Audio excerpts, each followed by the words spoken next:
네, 경기도 고양시의 김성애입니다. 위원장님, 최근에 인권위원회가 제대로 운영되지 못하고 있다 이런 비판이 많은데 공감되는 부분이 있으시죠? 예. 예, 18차 전원회의 때 그 남규선 상임위원이 상임위 미개최 사유를 물으니까 좌석 배치라든지 이런 것 때문에라고 말씀하시고 오늘도 말씀 들어보니까 좌석 배치를 포함해서 새롭게 고민하시는 것 같네요. 맞습니까? 예, 맞습니다. 예, 그리고 지금까지 있었던 문제 제기에 대해서 쭉 보니까 삿대질까지 있었다라고 말씀하시면서 문제가 있었다는 것으로 들려지네요. 보니까 김용원 상임위원이 사무총장이 왜 내 앞에 앉아 있냐, 국장들은 상임위에 다 들어올 필요 없다, 이런 발언을 했는데 배석을 하는 거는 어떻게 이거 항의를 받으신 적이 있습니까? 그러니까 다시 말씀해 주시죠. 사무총장이나 국장들이 배석하는 문제에 대해서 김용원 상임위원으로부터 문제 제기 받으신 적이 있습니까? 예, 있습니다. 근데 배석하는 게 당연하지 않나요? 그게 예를 들어서 전원위 같은 경우에는 그 사무총장이 보고석에 앉고 있습니다. 그리고 그 옆에 또는 그 뒤에 배석하면서 하는데, 지금 이제 상임위 같은 경우에는 사무총장과 우리 그 국장들이 그 우리 상임위원들과 같은 자리에 앉고 있습니다. 예, 거의 1분 가까이 답변하시면 제가 질문할 시간이 없어서 근데 조금만 요약해서 해주시면 좋을 것 같은데 어려우시겠습니까? 예. 그렇게 하기가 어려우시겠냐고요? 1분씩 시간을 잡아먹는 건 좀 지나치다고 생각하시죠? 짧게 대답하겠습니다. 제가 답변을 들으려고 하니까요. 자, PPT 보여주세요. 그 당시 어떻게 설전이 벌어졌는지 내용을 좀 한번 보면서 이야기를 하죠. 1차 인권위원회입니다. 사무처 따위가 나설 일이 아니라고요. 왜 치매 조사국장 따위한테 그런 질문을 합니까? 이게 지금 회의장에서 할 수 있는 말인가요? 어떻게 보십니까? 그럼 6차를 한번 또 보실까요? 김용원 의원이 또 이렇게 나옵니다. 조용히 하세요. 소리 지르지 말라는 사무총장의 얘기에 어디 사무총장 따위가 그러면 안 되죠. 이게 말씀하신 아마 삿대질하는 장면인 것 같은데 박진 사무총장은 일방적으로 당하고 있는 것 같은데요. 그 다음에는 여기 상임위원들 하는데 왜 나서는 거예요? 그런데 제가 규칙을 찾아보니까 인권위 운영규칙 제13조에 사무총장은 각 위원회 출석해서 사무처 업무에 관하여 발언할 수 있다고 되어 있어서 할 수 있는 일을 한 것 같은데 이렇게 부당하게 하는 것은 좀 사리에 맞지 않는 일이지 않습니까? 제가 구체적인 경위를 잘 모르는데 지금 제가 회의로 보여드렸잖아요. 답변을 좀 해주시죠. 아니 잠시만, 저 위원장님 죄송한데 드려도 되겠습니까? 잠시만 죄송한데요. 왜 제가 질의한 것에 대해서 위원장이 마음대로 질문을 배분해서 답변을 하게 되는지 이게 몇 차례 나왔던 건데 저는 보시면 알겠지만 가급적 답변 시간 드리고 있거든요. 이렇게까지 해야 되는지 잘 모르겠습니다. 직접 답변하시고요. 아시는 거는 아는 대로, 모르시는 거는 모른다고 말씀해 주세요. 저에게 질문을 하셔야 될 사항인 것 같습니다. 이거는 김용원 구체적인 내용과 질문하지 않았습니다. 위원장님 상황에 대해서 말씀하세요. 모르기 때문에 이 상황은 제가 모르기 때문에 김용원 의원께서 더 잘 알기 때문에 위원장님 회의록을 보여드렸으니까 그래서 그 부분은요. 네, 다음 질문을 하겠습니다. 예. 그 다음에 김용원 상임위원이 또 다른 데서 12차 인권위원회 보시죠. 기자 쓰레기라고 하죠. 기레기들이 들어와서 방청을 한 다음에는 회의에 있어서 제가 지적한 사항에 대해 제대로 하지 않으면서 뭐 폭언 막말을 했다 이렇게 단순하게 기사를 쓴다.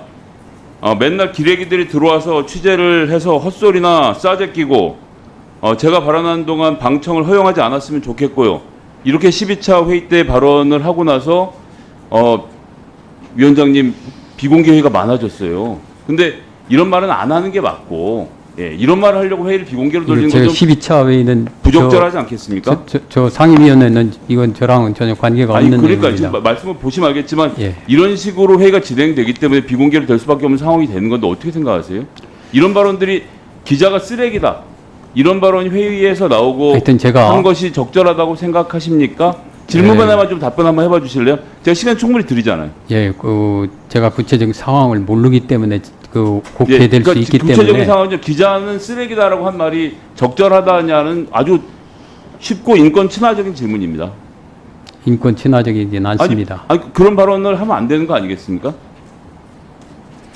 동의가 위원장님, 우리 김용원 의원께서 이 상황을 좀 얘기하도록 하는 거 어떻습니까? 자, 김용원 제가 계속 있어서 그 다음 걸 한번 또 보시죠. 김용원 위원이 이제 사무처 따위, 치매 조사국장 따위, 뭐 위원이 얘기하는데 팔짱 끼고 있다는 얘기까지 나오고 있어요. 이제 그 마지막 7차를 한번 보시죠.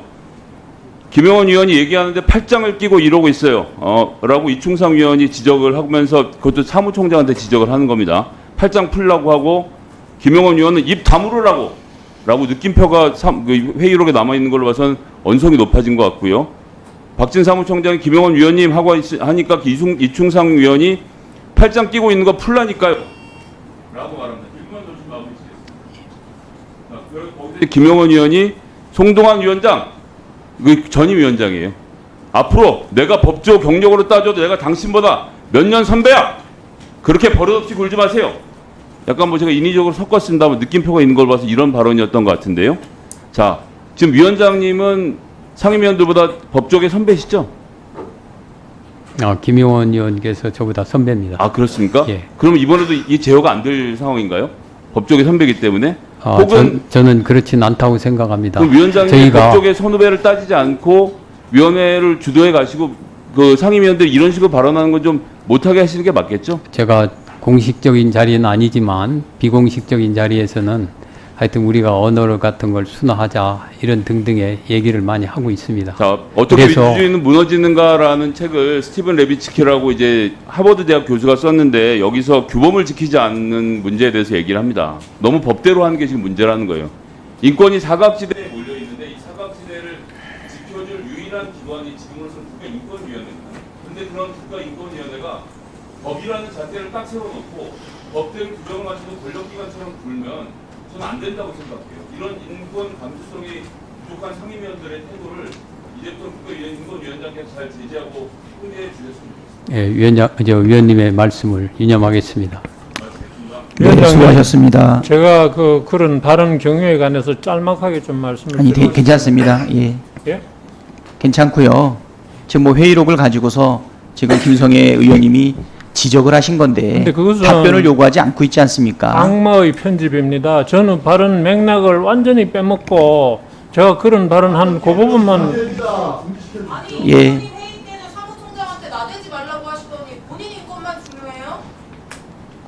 그런 발언이 네, 예. 나오게 된 전체적인 경위가 있습니다. 예, 김용원 의원님 자꾸 이렇게 하면 제가 2번에 걸쳐서 경고를 드렸는데 퇴장 명합니다. 좀 자제해 주세요. 자, 다음은 존경하는 강민국 의원님 질의해 주시기 바랍니다. 예, 강한